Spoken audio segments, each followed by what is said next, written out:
To use Quick Ball in Redmi Note 15 Pro 5G, first of all we'll need to open settings on our device.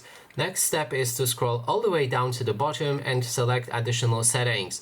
After that we'll be able to find the Quick Ball. Now you will need to make sure that it's on.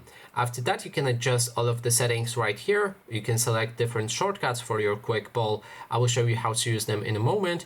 Preferred gestures for swipe or taps. You can choose whichever one you like. I will also explain it in a moment. You can hide it automatically for certain apps. So if you open, for example, a game, then you can enable this game right here and the Quick Ball will hide, just not to interrupt the gameplay.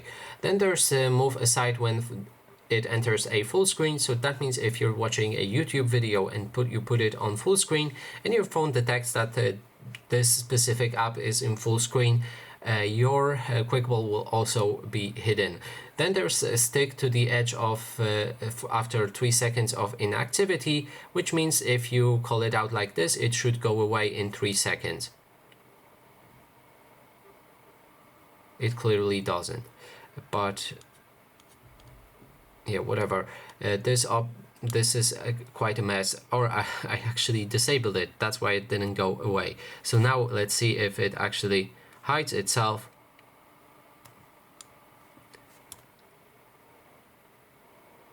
Yep, it does. Okay, so it kind of works, but if you call it fully open so that you can see shortcuts, then it just doesn't hide. There's also wake up areas. You can adjust the areas for the size of your screen for wake up areas near the edges of the screen, and you can change it right here using the slider. You can put it kind of small if you don't want to accidentally open it all the time. Then there's a show on lock screen. If you activate it, then you will see a Quick Ball on your lock screen.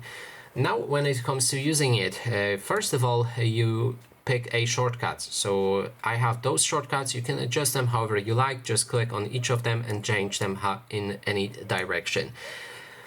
Then there's the preferred gesture to open those shortcuts, swipe or tap. If you decide on swipe, then you can swipe to from this edge of the screen instantly to one of the shortcuts, and then it will instantly perform them. If you select the tap, then you will need to tap on the specific shortcut to use it. In this case, let's go for the swipe and let's lock my screen with the Quick Ball. So in this case, it will look like this. Let it hide. And that is basically everything. Thanks so much for watching, and if you like this video, please consider subscribing.